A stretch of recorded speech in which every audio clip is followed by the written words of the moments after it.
இப்போ நம்ம எதை பற்றி பார்க்க போகிறோன்னா, நம்ம வெயில் காலத்தில் கோழி வளர்க்குற மக்களுக்காக ஆர்பி பவுல்ட்ரி ஃபார்ம் ஒரு புது அப்டேட்டுங்க.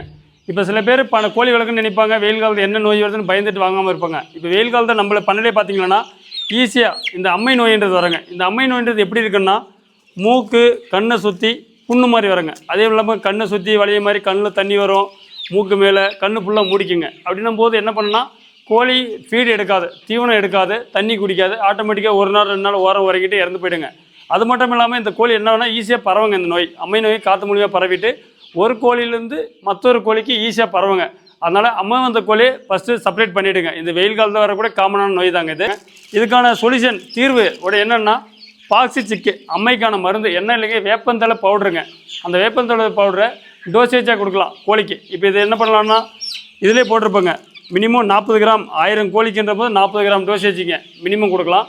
இது நம்ம லிட்டருக்கு ஒரு 10 கிராம் போட்டு காலையில் ஒரு 3லேருந்து 5 நாள் தண்ணியில் வைக்கும்போது நம்ம அம்மை நோய் என்ன பண்ணால் பரவாதுங்க, கண்ட்ரோல் ஆகிடும். அந்த புண்ணு ஆறி அதுலேருந்து விழுந்துடும், கோழி ரெடி ஆகிடும்.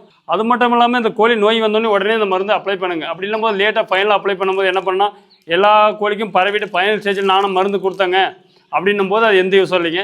வேணுன்றவங்க இந்த எந்த கோழினாலும் அம்மை வெயில் காலத்தில் முன்னாடியே நம்மக்கிட்ட அம்மைக்கான மருந்து இருக்குங்க. நீங்கள் ஆர்டர் போட்டு நம்மக்கிட்ட டேரெக்டாக கொரியர் பண்ணி கொடுத்துருவோம். வேணுன்றவங்க ஆர்டர் பண்ணி வாங்கிக்கலாங்க.